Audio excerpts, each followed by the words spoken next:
Assalamualaikum warahmatullahi wabarakatuh. Alhamdulillah wassalatu wassalam ala Rasulillah wa ala alihi wa sahbihi ajma'in. Allahumma rabbi shrah li sadri wa yassir li amri wa hlul 'uqdatam min lisani yafqahu qawli, amma ba'd. Tuan-tuan, puan-puan yang dihormati, mudah-mudahan Allah Subhanahu wa taala sentiasa merahmati kita semua insya-Allah. Satu hari Nabi SAW berborak, bersembang dengan para sahabatnya. Diceritakan oleh Huzaifah Al-Ghifari. Huzaifah ni mendapat julukan penyimpan rahsia Nabi SAW.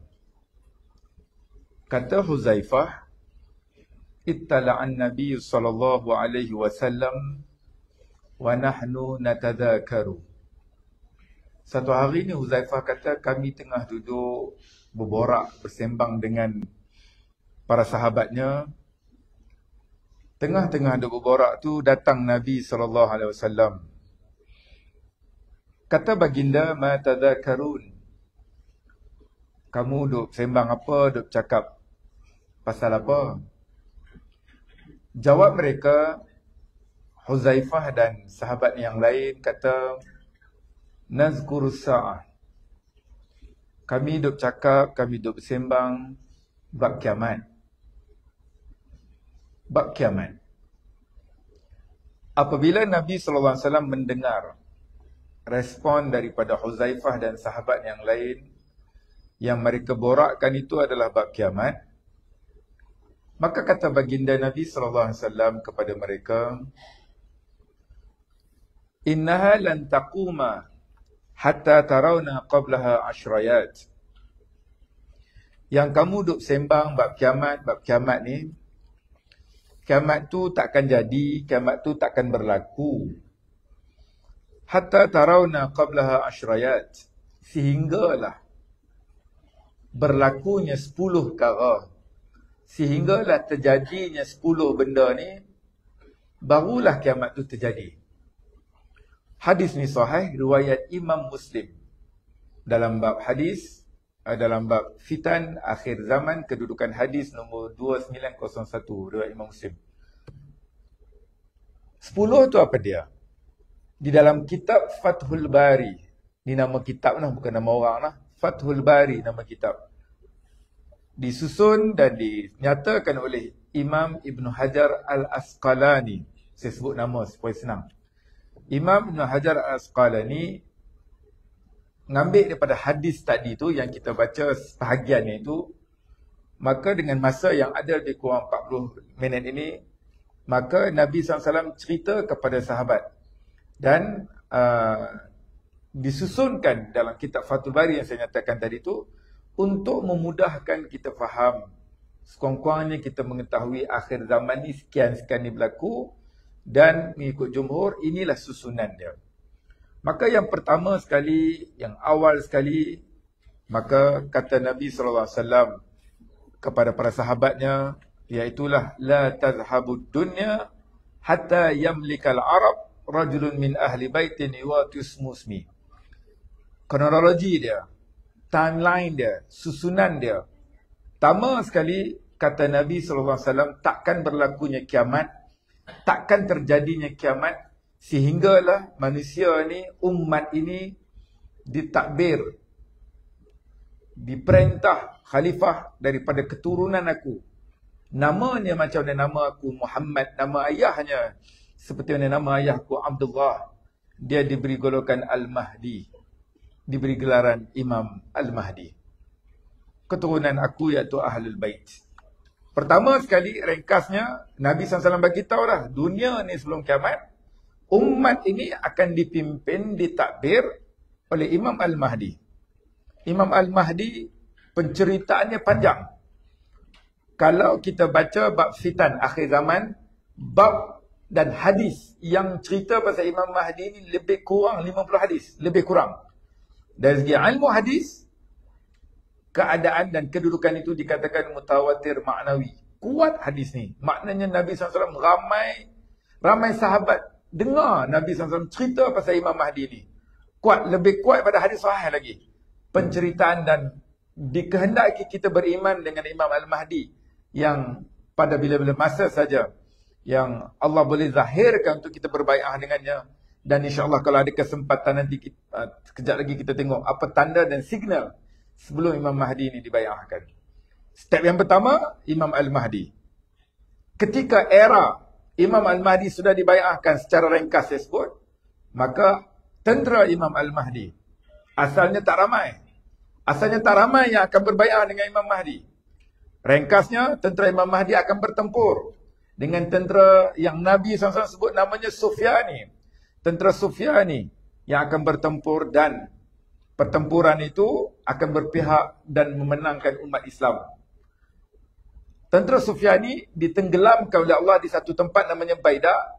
Kalau siapa yang pergi umrah, haji, dia ada satu tempat miqat yang tak jauh dengan Baidah ini.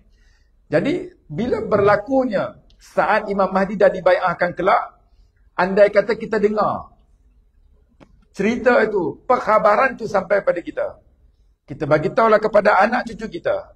Mungkin saat ketika itu tidak ramai yang akan berbai'ah dengan Imam Mahdi. Kerana masih ragu-ragu dengan keadaan statusnya itu.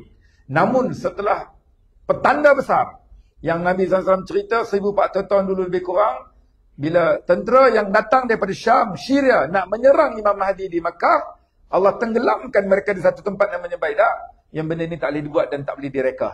Tentang bumi terbuka dan menenggelamkan. Sebahagian kecil saja selamat daripada tentera itu. 99%-nya terbunuh apabila Allah menenggelamkan. Lepas peristiwa itu, berbondong manusia akan berbai'ah dengan Imam Mahdi. Mereka mengakui inilah Imam Mahdi yang dijanjikan oleh Nabi SAW di akhir zaman, yang akan memimpin dengan Islam, mentadbir menggunakan Quran dan hadis macam mana ditinggalkan oleh Nabi SAW. Ringkasnya, step yang kedua, setelah itu Allah melepaskan makhluk yang bernama Dajjal. So step yang kedua, Dajjal. Step yang kedua ni Dajjal. Dajjal makhluk yang sudah ada, iaitu diceritakan oleh seorang sahabat Nabi SAW namanya Tamim Ad-Dari. Ketika sebelum Tamim Ad-Dari masuk Islam, ketika seorang Nasrani, Kristian. Dalam hadis riwayat Imam Muslim, Tamim Ad-Dari berlayar bersama 30 orang sahabatnya dalam hadis sebut, dan dipukul ombak yang besar sehingga menghilang arahkan perjalanan arah kapal mereka lebih kurang 30 hari. Akhirnya mereka pun tak tahu ke mana arah kapal itu kerana ombak yang begitu kuat membadai mereka dan terdampar di satu pulau. Tamim Ad-Dari tak pasti pulau mana. Mereka turun ke pulau itu. Dalam hadis riwayat Imam Muslim tersebut, Tamim Ad-Dari ringkasnya bertemu dengan satu makhluk dalam pulau itu, yang sedang ketika itu ringkasnya sedang ditambat, diikat dengan rantai besi. Perbualan, conversation yang dirakamkan dalam hadis, makhluk itu mengaku dia sebagai Dajjal yang ada tanda-tanda sekian yang akan dilepaskan oleh Allah sampai satu masa nanti. Setelah Tamim Ad-Dari ini masuk Islam, beberapa tahun setelah itu, Tamim Ad-Dari bercerita peristiwa itu kepada Nabi SAW. Dan Nabi SAW endorse berita itu. Dan Nabi kata itulah Dajjal. Yang akhir zaman nanti sampai ketika dan signal-signal yang Nabi SAW cerita, Dajjal yang akan dilepaskan. Bagi saya dan apabila kita baca dan melihat kepada hari ini, saat ketika itu, 3 tahun pertama kata Nabi SAW sebelum Dajjal nak lepas, Allah dah kurangkan hujan. Tahun kedua makin kurang. Tahun ketiga tidak ada hujan. Bila hujan tidak ada, kemarau yang berpanjangan. Bukan saya kata, Nabi SAW sebut, dan makanan tiada ketika itu. Sahabat tanya kepada Rasulullah SAW, andai kata manusia dan umat itu hidup pada zaman itu, apa makanannya? Maka apa jawapan Nabi SAW? Jawapannya Nabi SAW kata, makanannya ketika itu adalah zikir. Nabi SAW kata, makanannya adalah zikir. Maka atas keimanan dan keyakinan apa yang Nabi SAW kata, manusia yang kuat dan jitu imannya akan bertahan dengan ujian yang sangat dahsyat. Fitnah Dajjal, fitnah paling besar yang sepanjang zaman daripada Nabi Adam diceritakan. Dalam hadis pun, penceritaan Dajjal ini dicerita oleh setiap Nabi. Namun semua Nabi tidak berhadapan, umat tidak melalui Dajjal. Yang pastinya umat Nabi Muhammad akan bertemu dengan Dajjal. Satu target besarnya adalah mengsyirik dan memurtadkan dan mengeluarkan seramai mungkin umat Nabi Muhammad SAW keluar daripada Islam. Yang pada ketika itu Nabi SAW cerita dalam hadis riwayat Imam Muslim, Allah bagi kelebihan kat Dajjal ni, boleh bagi makan ke orang yang memerlukan, boleh sembuhkan sakit orang yang sakit. Dan saat tengah susah tu, Tuhan bagi makhluk namanya Dajjal ni lepas ke atas muka dunia. Dan manusia yang lemah keimanannya tiada lain melainkan akan kalah kerana lapar dan susah ketika itu. Nak keperluan dan kemudahan yang dibagi oleh Dajjal, satu je mengaku dia Tuhan. Kalau mereka yang tidak bersama dengannya, Nabi SAW kata mereka akan payah dan susah. Maka hari ni kadang-kadang kita fikir balik, tengah tak susah pun mana hari ni, tengah tak payah mana pun hari ni. Makan ada, keperluan banyak, yang berbayar nak kena bayar ratus ringgit atas sampai ke ribu, sanggup berduyun-duyun dalam berhimpun. Nak tengok makhluk yang datang daripada mana pun tak tahu, yang pro kepada LGBT. Kadang-kadang benda tu, fikir juga sendiri. Ini waktu senang, waktu susah nanti ni. Allahu Akbar. Maka ketika itu, kata para ulama, jangan berazamlah nak hidup zaman tu. Kerana kekuatan yang kita tak menduga. Tapi andai kata anak cucu keturunan kita berada pada zaman itu, wasiat dan wariskanlah kepada mereka dua amalan yang dicerita oleh Nabi SAW. Yang pertama, Al-Kahfi. Surah Al-Kahfi dibaca pada hari Jumaat sebagai perisainya. Nabi SAW kata demikian. Dan yang kedua, ringkasnya, sebelum kita memberi salam setiap kali salat, setelah fil alamina innaka hamidum majid, sebelum nak bagi salam, hadis riwayat Imam Muslim juga, kata baginda Nabi SAW berdoa dengan 5 benda. Sebelum nak bagi salam tu, pertama minta selamat daripada azab neraka. Yang kedua minta selamat daripada azab kubur. Yang ketiga minta selamat daripada fitnah kehidupan. Yang keempat, minta selamat daripada fitnah kematian. Dan yang kelima, minta selamat daripada fitnah Al-Masih Ad-Dajjal. Nabi SAW yang dah pasti selamat, dah pasti syurga pun tak sombong untuk baca doa itu dalam solat-solat baginda. Kita yang tak tahu macam mana lagi ni, janganlah sombong. Hanya beberapa second itu, spendlah sikit masa kita untuk baca 5 benda yang sebelum kita bagi salam. Perisai untuk andai kata berhadapan dengan keadaan. Namun yang lalai juga, kita akan lalai kubur, azab, ujian neraka syurga. Yang pastinya doa itu antara tempat mustajab dalam salat, sujud dan sebelum bagi salam. Ada hadis yang menceritakan tempat mustajab doa. Ringkasnya, Dajjal ini, dan dia akan bertempur. Dan ketika tempat pertempurannya itu adalah dengan step yang ketiga. Setelah Dajjal, yang ketiga stepnya adalah Nabi Isa alaihissalam. Nabi Isa alaihissalam akan dilepaskan oleh Allah SWT. Dalam peristiwa Isra' dan Mi'raj, Nabi Isa alaihissalam bertemu dengan Nabi kita Muhammad SAW di langit yang kedua. Di langit yang kedua, Nabi SAW, Nabi Isa alaihissalam diselamatkan oleh Allah daripada dibunuh oleh kaumnya. Jarak antara Nabi Muhammad SAW dan Nabi Isa lebih kurang 600 tahun. Maka Allah selamatkan Nabi Isa dan umat akhir zaman yang sebahagian kecilnya berkesempatan dan rezeki untuk jumpa dengan Nabi Isa AS, kerana akan diturunkan oleh Allah SWT daripada langit yang kedua dan akan solat subuh berjemaah. Ketika dalam penceritaan hadis tu, ketika itu Imam Mahdi nak memimpin solat. Maka ringkasnya, Nabi Isa AS akan mendokong apa yang ditinggalkan oleh Nabi SAW, Quran dan hadis, bergabung dengan Imam Mahdi. Dan ketika itulah Nabi Isa AS akan membunuh Dajjal. Dajjal akan dibunuh oleh Nabi Isa AS, kata Nabi SAW. Bukan kita, bukan orang lain. Kita bertahan dengan perisai-perisai yang Nabi SAW cerita. Namun yang akan membunuhnya Nabi Isa, bab yang saya baca ni, yang saya duk cakap ni, siapa semayang Jumaat lepas di Selangor. Di Selangor lah syaratnya. Khutbah jaiz 17 November yang lalu. Dan kalau tuan-tuan tak mayang di Selangor pun tak apa, tuan-tuan boleh Google, pergi ke laman web tu, boleh print out pun tak apa. Khutbah Jumaat Selangor Jumaat lepas. Ini apa yang saya cakap sebahagiannya ada dirakamkan dan disampaikan dalam khutbah-khutbah Jumaat pada minggu lepas di negeri Selangor. Nabi Isa alaihissalam dilepaskan oleh Allah SWT dan akan membunuh Dajjal. Kata Nabi SAW, Nabi Isa akan mengepak-ngepakkan salib, maknanya Kristian itu, dan dibunuh binatang yang namanya khinzir, dan dihapuskan jizyah ataupun cukai. Kenapa tak ada cukai? Kerana berkatnya ketika itu pemerintahan yang adil, pemerintahan yang mengikut Al-Quran dan hadis, maka tiada yang susah, tiada yang miskin dan tak ada penerima zakat. Senangnya sampai begitu, kata Nabi SAW, dan benda ini dirakam dalam khutbah Jumaat yang lepas dalam negeri Selangor. Ringkasnya, Nabi Isa Nabi Isa alaihi salam ni step yang ketiga. Nabi Isa alaihi salam akan berkahwin dengan umat ini. Beranak pinak daripada umat ini. Masa saya belajar dulu, ada lecturer saya sebut, dia kata kalau berangan nak dapat menantu Nabi pun tak mustahil. Dia kata tak apa. Tak mustahil. Sebab Nabi Isa akan berkahwin dengan umat ini dengan siapa? Wallahualam lah. Tapi kalau ada angan-angan tu, tak salah lah kot. Cumanya macam tu je lah. Sebab Nabi Isa akan berkahwin dengan umat ni. Dan beranak pinak. Ada riwayat kata 7 tahun, ada riwayat kata 9 tahun, ada riwayat kata 40 tahun pentadbirannya itu. Maka berada di kemuncak. Kerana Islam akhir zaman dia akan berada pada kemuncaknya. Dan mentadbir dunia dan Al-Quran dan hadis itu apa yang ditinggalkan oleh Nabi SAW akan digunakan oleh Imam Mahdi dan disambung oleh Nabi Isa AS. Step yang keempat, kronologinya, timeline-nya, ialah Allah lepaskan bangsa namanya Ya'juj dan Ma'juj. Ya'juj dan Ma'juj. Tentang hal ini, Ya'juj dan Ma'juj, makhluk manusia. Pendapat paling kuat kata ia manusia. Nabi Isa wafat di era ini, ketika ini. Dan Ya'juj dan Ma'juj ini antaranya akan meruntuhkan, ada pandangan kata tembok Zulkarnain itu. Kalau kita mengkaji tadi, bab Dajjal satu, bab tembok ni satu. Kalau kita membaca, meneliti dan mengkaji, orang yang suka mengkaji ni dia banyak menemu dalam internet tu. Sejauh mana kebenaran, wallahualam lah. Ada orang cari pulau Dajjal kat mana?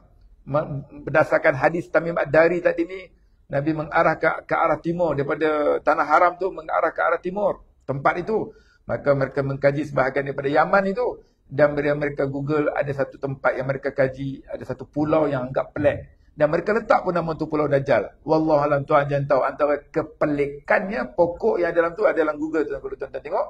Bila ditoreh pokok tu, dia tak keluar susu macam susu biasa. Dia keluar warna merah macam darah-darah kita manusia ni. Dan beberapa lainnya, flora dan faunanya yang agak lain. Wallahualam, tuan jangan tahu kebenarannya. Tapi manusia ni bila dia mengkaji, dia nak tahu sekadar mana yang dia daya upayanya itu. Dan kita membaca sekadar bahan bacaan lah, tak lebih daripada itu. Dan step yang keempat yang kata Ya'juj dan Ma'juj tadi juga, orang mengkaji. Di mana agak-agak ni? Banyak pandangan duk kata-kata belah negara tan. Kerana berkait dengan beberapa hadis yang lain yang menceritakan tentang peristiwa tersebut. Step yang keempat, Ya'juj dan Ma'juj. Ringkasnya dulu. Dan pergi step yang kelima, waktu ni, kata Nabi SAW, hadis riwayat Imam Ahmad. Hadis riwayat Imam Ahmad. Nabi SAW mengatakan bahawa ketika itu, masa berlalu dan masa berjalan. Nabi SAW menganalogikan dan mentamsilkan dengan mutiara yang diikat pada seutas tali dan mutiara tu talinya putus, berguguran. Lajunya batu tu jatuh. Maka lajunya masa ketika itu seperti itulah yang digambarkan oleh Nabi SAW dalam hadis yang diriwayatkan oleh Imam Ahmad. Analogi mudahnya biji tasbih lah. Biji tasbih yang tuan-tuan bawa tu, tuan-tuan berzikir guna biji tasbih tu, putusnya tu, lajunya batu tu jatuh macam tu lah. Nabi SAW menganalogikan masa yang begitu cepatnya saat itu.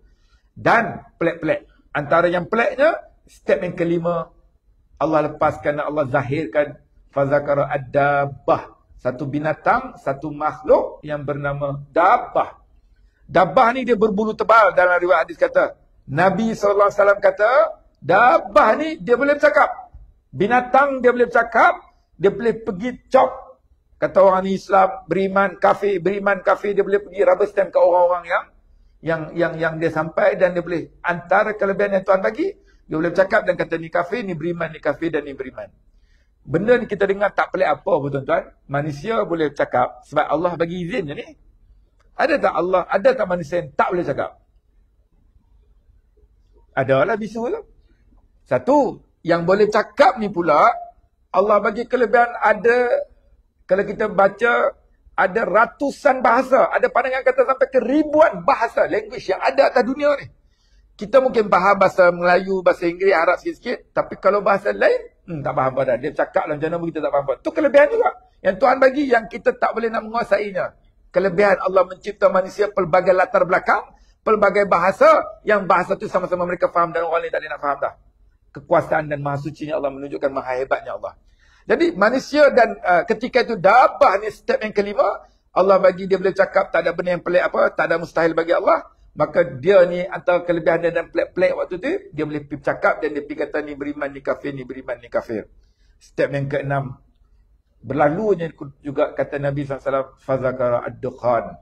Step yang keenam, dalam Quran pun ada satu surah namanya surah Ad-dukhan. Dukhan ni maknanya asap. Ada orang kata jerbu, pentupulang lah. Tapi kepulan asap yang berada di langit bumi.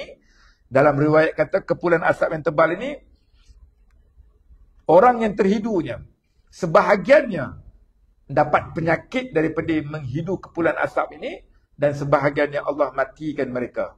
Waktu ini Allah sedang mematikan manusia sedikit demi sedikit kerana orang yang akan merasai step yang ke-10 nanti, iaitulah tiupan sangkakala, hanyalah orang-orang kafir. Orang-orang yang beriman walaupun senipis kulit bawang iman dia takkan merasai dahsyatnya kiamat tu. Kerana Allah sudah matikannya step by step sebelum tu lagi. Kerana yang merasai dahsyatnya kiamat, kata Nabi SAW, hanya orang-orang yang tidak beriman ataupun orang-orang kafir. Hadirin yang dihormati sekalian. Maka ni proses Allah sedang mematikan manusia sedikit demi sedikit. Dan step yang ke-7, Allah terbitkan, kata baginda Nabi SAW, wa tulu'a syamsi min maghribiha. Matahari yang hari ni kamu nampak dia terbenam di situ, akhir zaman nanti dia akan terbit daripada tempat dia terbenam di arah barat itu. Hadirin yang dihormati sekalian, tuan-tuan yang bijak dan pandai, di hujung jari tuan-tuan boleh search apa yang saya cakap ni. Kerana ada banyak kajian dan penemuan pakar-pakar saintis yang mengkaji bumi ini. Ada beberapa penemuan mereka. Dan berita ni saya terbaca juga dalam surat khabar berita harian. Beberapa tahun yang lalu disiarkan dalam surat khabar negara kita dan bersepah info ni dalam internet itu. Antaranya ada satu badan saintis pengkaji bumi. Mereka menyatakan paksi bumi ini. Paksi bumi ini sudah tidak berada pada kedudukannya. Kedudukan asal tu kerana perubahan, mereka kata fenomena alam. Dan kerana fenomena itu, paksi bumi ini, bumi sudah tidak berada pada paksinya. Mereka menyatakan sekian-sekian kedudukan yang larinya itu dah tak berada pada kedudukan asal. Mereka menyatakan, sebahagian besar mereka tidak Islam pun. Mereka menyatakan sekiranya berterusannya bumi ini tidak bergerak pada paksinya yang sudah beralih itu, dunia ni satu hari nanti mereka kata akan menyaksikan matahari terbit di tempat ia terbenam ataupun di tempat barat ni, sebelah barat. Mereka kata, kita orang beriman dengar pula, kami dengar benda ni dan Nabi kami dah cerita 1400 tahun dulu lagi dah. Mereka baru jumpa. Penemuan mereka baru temui. Kita kata Nabi kami dah cerita 1400 tahun dulu lagi dah. Ya, mereka tidaklah kata itu tanda kiamat. Tapi kami, Nabi kami kata tu tanda kiamat. Tanda hampirnya nak berlakunya kiamat.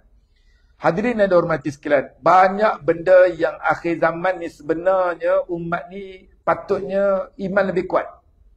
Dengan datangnya satu-satu proof dan tanda evidence. Apa yang Nabi SAW cerita dulu berlaku. Ringkasnya. Dalam hadis yang riwayat, satu hadis yang diceritakan oleh Nabi SAW, dan hadisnya adalah khutbah Jumaat yang saya sebut. Jumaat lepas di Senggi Selangor. Nabi SAW kata kat sahabatnya, aku rindu nak jumpa dengan temanku. Kata sahabat Rasulullah SAW yang dengar hadis tu, kami ni siapa? Rasulullah SAW kata, kamu adalah sahabatku kerana bertemu dan beriman. Tapi temanku adalah mereka yang datang kemudian daripada aku. Mereka tak bertemu dengan aku, tapi mereka beriman dengan aku. Kita lah tak jumpa Nabi SAW, tapi kita beriman seyakin-yakinnya. Maka datang apa-apa penceritaan dan dibuktikan dengan kajian demi kajian. Sepatutnya makin kuat iman kita dan makin berpegang teguh dengan ajaran agama ini. Contoh Isra' Mi'raj, contoh ringkas. Isra' dan Mi'raj, ada sebahagian syirik kepada Allah SWT ketika Isra' dan Mi'raj. Nabi bergerak daripada Makkah ke Palestin 2000 lebih kilometer. Semalaman. Nabi SAW bagi tahu ke orang Mekah, aku naik ke langit pula, jumpa dengan Tuhan, jumpa dengan Allah, ambil perintah solat. Balik-balik sampai ke Mekah sebelum subuh. Abu Jahal duduk nganjing. Duduk ngejek. Gila dah Muhammad ni. Apa orang berjalan sampai berbulan-bulan, dia boleh pergi semalaman. Dia menceritakan dan membuat satu naratif yang orang tak tercapai akal nak fikir. Ya, waktu tu kalau kita hidup, kita ni geng Abu Jahal ke geng Nabi Muhammad SAW? Mesti kita kata, mesti geng Nabi, takkan geng Abu Jahal kot. Yalah, kita jawab waktu 2023, memang kita kata macam tu. Sebab kita hari ni, tengah hari dekat, apa ni tempat ni? Kampung. Di Kuala Lumpur, Kampung Atap ni. Tengok makan kari kepala ikan, bola TikTok, bola Instagram, bola Facebook. Tengok-tengok malam ni dah ada kat Bangkok, tak pelik Malam kat Bangkok, tengok esok pagi dah ada dekat tempat lain. Tengok petang esok dia dah check in di Jeddah nak buat umrah pula. Benda tu kita dengar hari ni tak ada benda yang pelik apa pun. Itu bila kita dengar peristiwa Isra' dan Mi'raj, naik ke langit bertemu Allah, perintah solat apa semua, kita rasa bila kita dengar tu biasa. Kerana kita dengar pada tahun ini yang ada kecanggihan dan kemudahan yang kita boleh lihat. Tapi bayangkan zaman tu, bila diceritakan tu, akal nak sampai macam mana tu. Tapi mereka yakin, wa ma yantiqu 'anil hawa in huwa illa wahyun yuha, surah An-Najm 3 dan 4. Allah kata apa yang Nabi SAW kata dan cakap itu semua panduan daripada Allah, bukan hawa nafsu Nabi SAW. Termasuklah Isra' Mi'raj tu Allah endorse dalam Quran. Maka salah satu lagi, bila Nabi cerita 1400 tahun dulu tentang sebelum berlaku kiamat, matahari akan terbit di sebelah barat, tempat dia terbenam. Hari ini dibuktikan dengan kajian dan penemuan pakar saintis mengesahkan apa yang Nabi kita cerita. Nabi kita sebut 1400 tahun dulu tentang hal ini. Hari ini disahkan oleh mereka yang berpakar dalam bidang dan hal itu. Hadirin yang dihormati sekalian, tidak ada satu pun setakat ni, baik dalam Quran, baik dalam hadis, yang dicerita oleh Nabi SAW 1400 tahun lebih dulu, datanglah apa-apa penemuan dan kajian dan hasil-hasil kepakaran yang ada semasa ini, yang sebaliknya ataupun bertentangan dengan Quran dan hadis. Tak ada pun. Sedangkan Quran itu dicerita oleh satu manusia saja, Muhammad bin Abdullah. 6,000 lebih ayat tu tuan-tuan. 114 surah tu satu mulut je cerita. Nabi Muhammad SAW. Nabi Muhammad SAW semua kita tahu al-ummi. Tidak boleh membaca dan tidak boleh menulis. Allah bagi macam tu. Macam mana orang tidak boleh membaca dan menulis menceritakan 6,000 lebih ayat. Tidak ada silap. Tidak ada salah. Langsung tak ada silap. Dari segi pakar bahasa. Pakar apa sekalipun. Termasuklah cerita kita kata sebahagian dari Isra' Mi'raj dan bab kiamat ini. Bila orang Islam kata, kami dah tahu lama dah, Nabi kami dah cerita lama dah. Macam mana Nabi kamu boleh tahu? Kamu kata Nabi kamu tak erti baca, tak erti tulis. Zaman tu tak ada alat kecanggihan apa-apa.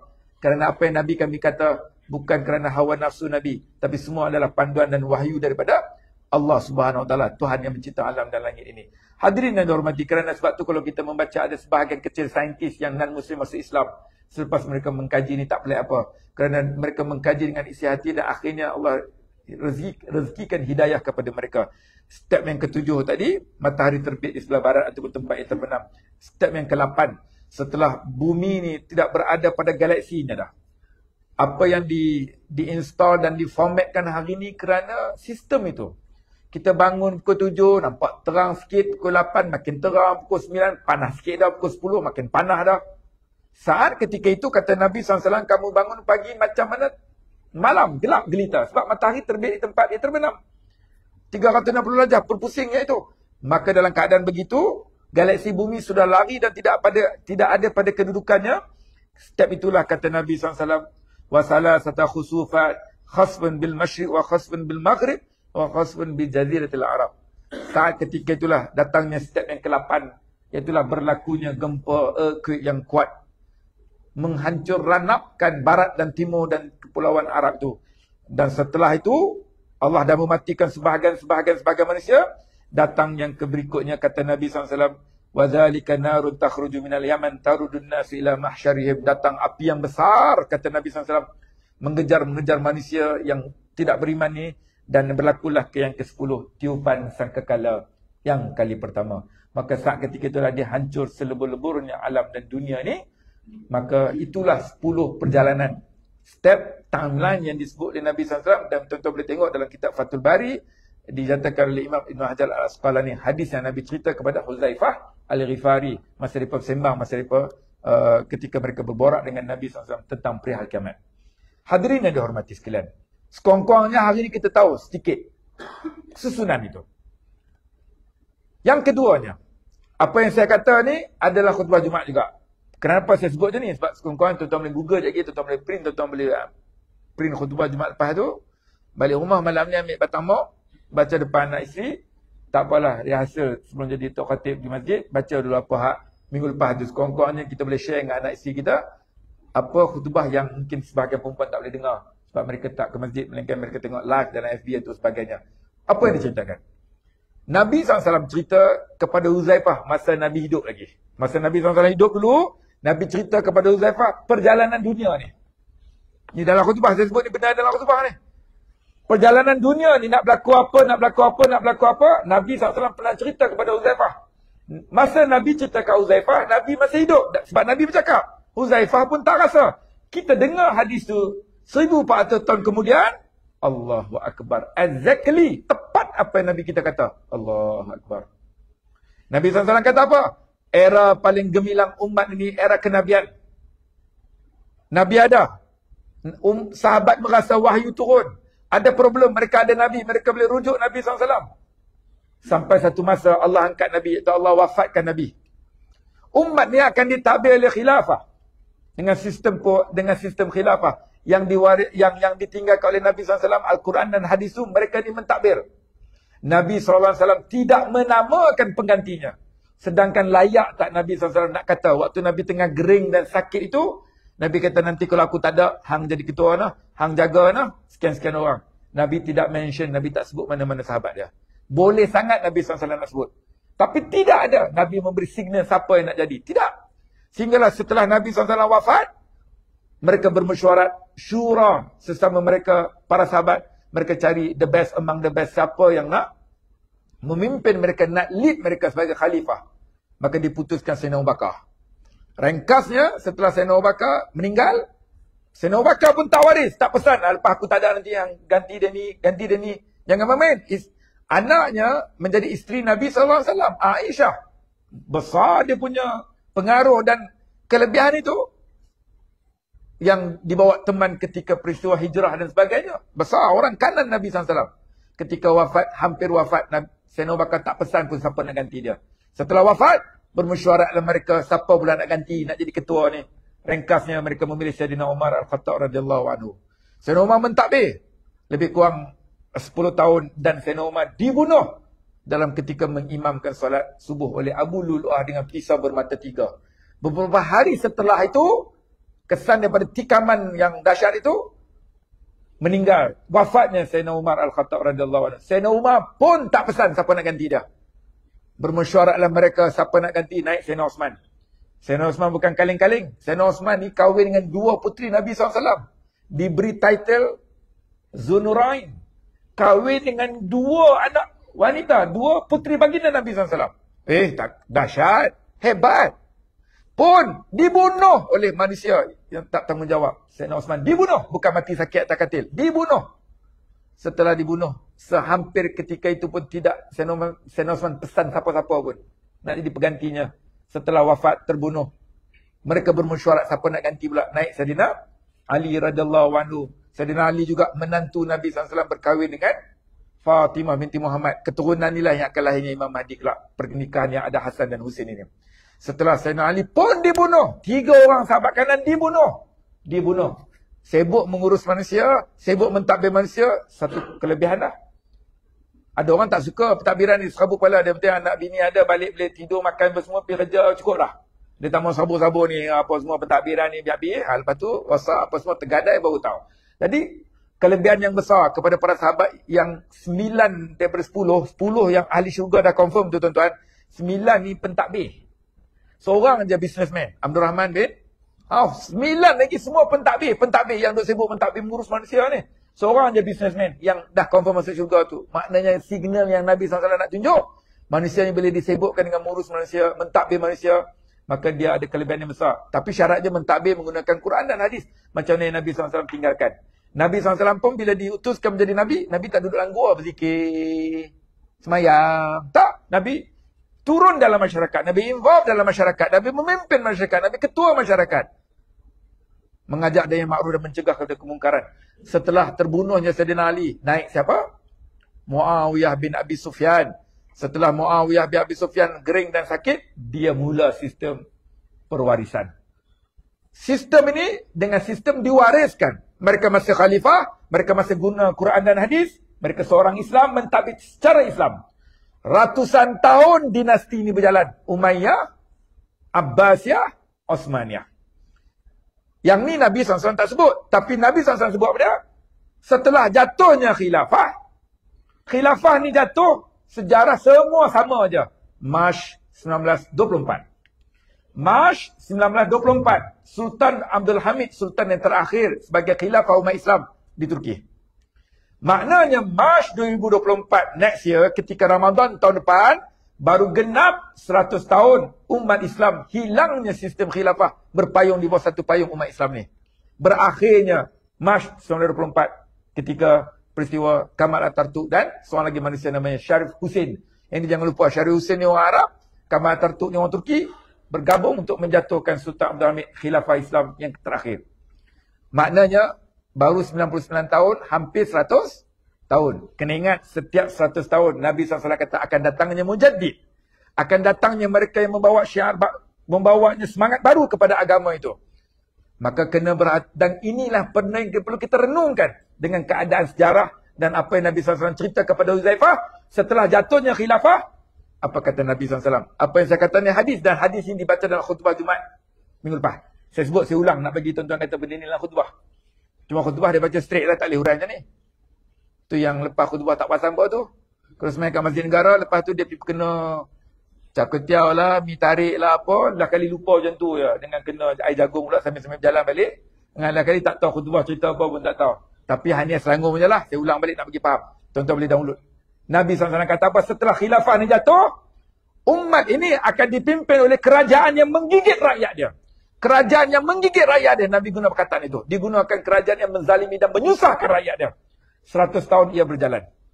Wallahualam di mana tuan-tuan nilai sini. Tetapi 100 tahun ini, 100 tahun daripada 1924 sampai 2023, 99 tahun lebih ini, mana negara 50 lebih umat Islam yang melaksanakan Quran dan hadis macam mana yang Nabi tinggalkan dulu. Setelah khilafah jatuh, berakhirnya benda ni semua. Tolong nyatakan berapa buah negara yang melaksanakan Quran dan hadis macam mana yang ditinggalkan oleh Nabi SAW. Mana dalam keadaan kegelapan, penuh kerosakan, peperangan demi peperangan. Setelah itu, kata Nabi SAW kepada Huzaifah dan dia cerita dalam khutbah itu, setelah itu umat Islam akan kembali pada step yang kelima. Mereka akan berada pada zaman kenabian semula. Maknanya di hujung-hujung kelak, umat yang akan sudah give up dan fed up dengan apa yang berlaku ini. Maka setelah give up dan fed up itu dengan apa yang berlaku, maka mereka tiada pilihan. Mereka kata, why not kita kembali kepada Islam. Maka ketika itulah berbondong-bondong orang bersama dengan Imam Mahdi. Seterusnya itu didatangkan Nabi Isa AS. Maka dengan keadaan itu, maka kita tengok balik dengan hadis yang Nabi cerita, dengan perjalanan 100 tahun itu yang Nabi SAW kata akan ada setiap 100 tahun itu mujaddid yang didatangkan oleh Allah SWT untuk memberi semangat baru kepada umat dan kaum ini. Dan 145 tu saya kena tipu dengan jam tu hidup-hidup. Tengok, tuan-tuan pun tak beritahu saya. Saya pun tu seronok. Tapi bila lama-lama tak berjalan pula jam tu. 1.25 lama dah. Saya dah ingat, memang jangan marah saya nak, kalau saya terlambat saya dah ingat tu ya. Saya tengok tuan-tuan, saya takut tuan-tuan macam marah kat saya. Saya tengok jam je lah. Tu pun 1.25 dia tadi. Saya kata pelik ni. Berapa 1.46 dah. Yang terakhir lah sebelum saya kena marah. Macam ni lah tuan-tuan. Tuan-tuan yang bijak pandai dan ada maklumat yang banyak, tuan-tuan carilah daripada zaman Nabi Adam AS sehinggalah kepada Nabi Muhammad SAW yang terakhir. Sebelum kita ni, sebelum Nabi Muhammad adalah Nabi Isa AS. Gap antara Nabi Isa dengan Nabi Muhammad SAW sekitar 600 tahun. Nak tahu dia 2023 ni lah. Tolak 1445. Itulah angka dia. 2023 ni Al-Masih. Masih kan? Merujuk dari Nabi Isa. 1445 merujuk kepada peristiwa hijrah Nabi SAW. Dua-dua tu orang Islam punya. Don't worry lah. Nabi Isa pun Nabi kita. Nabi Muhammad, Nabi kita akhir zaman. Jadi, tuan-tuan carilah sepanjang Nabi yang ada atas dunia ni. Tidak ada Nabi yang diutuskan kaumnya sehingga datang the next prophet melebihi 1500 tahun. Tak ada. Tak ada sampai 1500 tahun sehingga datang ada Nabi lain dan yang Allah utuskan untuk membawa dan menyampaikan agama kepada kaum berikutnya. Tapi umat Nabi Muhammad SAW ni tuan-tuan kira lah. Kalau ikut kalendernya hijrah tu, peristiwa hijrah tu kan, hijrah tu umur 50 lah. Maka sudah 1445. Maka menuju ke arah 1500 tu yang sangat-sangat hampir. Dan dengan apa yang Nabi SAW cerita dalam hadis yang cerita tadi, step yang kelima, mereka akan pergi kepada zaman kenabian. Mereka cari Islam saja ketika itu. Dan kita sebut di akhir tadi, di awal-awal tadi 10 kronologi itu, nombor satu tadi apa dia? Nombor satu tadi apa dia tuan-tuan? First kali apa dia? First kali kan 10 tadi kan? Nombor satu apa dia? Baru sebut. Penat dah sikit tekak ni. Apa dia? Imam Mahdi. Saya ringkaskan seminit dua aja. Imam Mahdi nak dibayarkan ada signalnya. Bukan saya kata. Nabi SAW bagi signal, bagi syarat. Antaranya kamu akan lihat yang tadi tu. Dah jatuhnya tadi tu dalam keadaan kerosakan, peperangan demi peperangan. Memang banyak. Kemudian Nabi SAW kata, Baitul Maqdis akan dikuasai oleh Yahudi. Dan mereka membangunkan Baitul Maqdis. Baitul Maqdis ni jangan nampak tengok map sekarang. Map sekarang memang kecil. Jerusalem dah dinamakan Jerusalem, dah dinamakan Tel Aviv. Padahal semua tu asalnya petanya adalah Baitul Maqdis. Di divide and di rule, pecah dan perintah. Siapa orang masuk Yahudi ke dalam Palestin? British, Britain. Mereka sama juga menjajah bumi kita dan mereka bawa masuk pendatang juga. Bagaimana pendatang yang asalnya di Palestin tu merampas dan menguasai tanah umat Islam.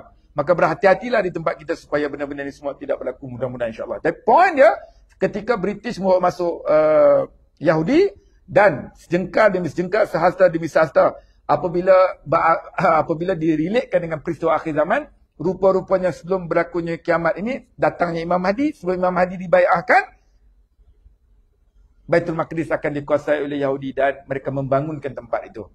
Membangun atau tidak Tel Aviv itu? Membangun, beza langit dan bumi dengan Gaza. Tanah tu tanah siapa asalnya? Tanah saudara mara kita yang dirampas dengan cara kasar dan halus dengan pelbagai cara. Setelah itu kata Nabi SAW akan berlakunya huru-hara di Madinah. Dan kamu akan lihat berlaku perang saudara sesama pembesar penguasa tanah haram. Berlakunya perang saudara sesama penguasa tanah haram, ketika itu akan dimunculkan Imam Al-Mahdi. Sekurang-kurangnya, ringkas saya sebut ini walaupun pendetilannya lebih panjang. Sekurang-kurangnya kita ada puan untuk kita bercerita dengan anak cucu kita. Begini-begini tandanya, sekiranya zaman kamu dan zaman dia melalui, ketika itu bersedialah untuk kamu berada di bawah pemerintahan dan berbaiatlah dengan Imam Al-Mahdi dan janganlah berada dengan sebaliknya yang memusuhi, yang berlawanan dengannya ketika itu. Mudah-mudahan sedikit maklumat dan perkongsian kita pada tengah hari ada manfaat, ada kebaikannya. Saya minta maaf salah dan silap sebagainya. Subhanakallahumma bihamdik, syaranta astaghfiruka wa atubu ilaik. Assalamualaikum warahmatullahi wabarakatuh.